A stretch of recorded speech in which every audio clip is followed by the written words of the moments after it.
Hello, I'm Wang Tong with the Global Times. I'm here in the beautiful Brazilian city of Rio de Janeiro, where I am covering the G20 summit and the Chinese President Xi Jinping's state visit to the country. But before we get to the outcomes of these crucial events, I want to visit a unique project in an underdeveloped area of Rio. So why is this project so unique, and what does it show about China's contributions to addressing a pressing global issue? For more on that, welcome to another edition of Decoding China.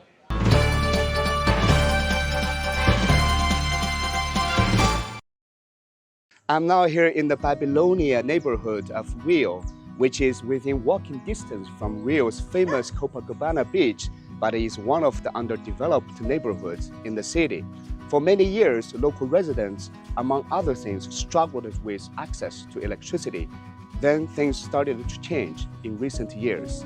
Thanks to the innovative work of a local nonprofit organization, Revolut Solar, many families have not only gained access to clean energy, but have actually become producers themselves.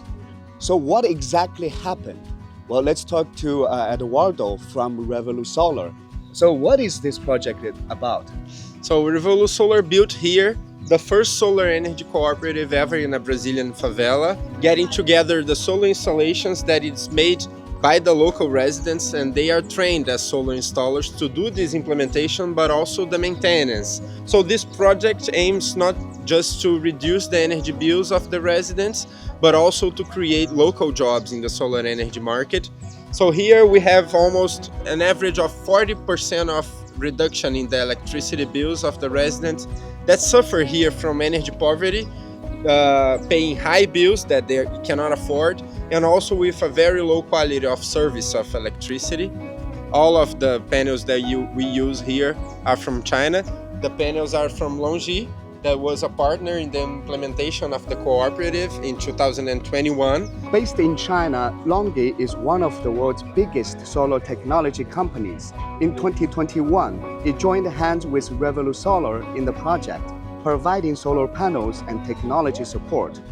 Jonathan, so why LONGi is participating in this specific project?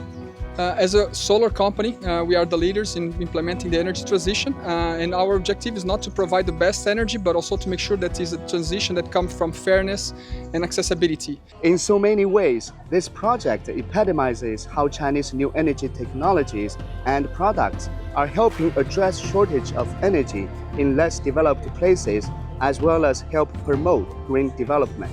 And green development is among the top topics here at the G20 summit, under the theme of building a just world and a sustainable planet. At the summit, China called for advancing international cooperation in areas such as green and low carbon development, environmental protection, energy transition, and climate change response. China is the world's biggest producer of new energy products, such as solar panels, electric vehicles, and lithium-ion batteries, or now commonly known as China's New Three. Chinese wind and solar products have been exported to over 200 countries and regions, helping other countries reduce carbon emissions by more than 800 million tons in 2023. Moreover, Chinese new energy products could also help addressing another pressing issue, the lack of access to electricity in communities like Babylonia.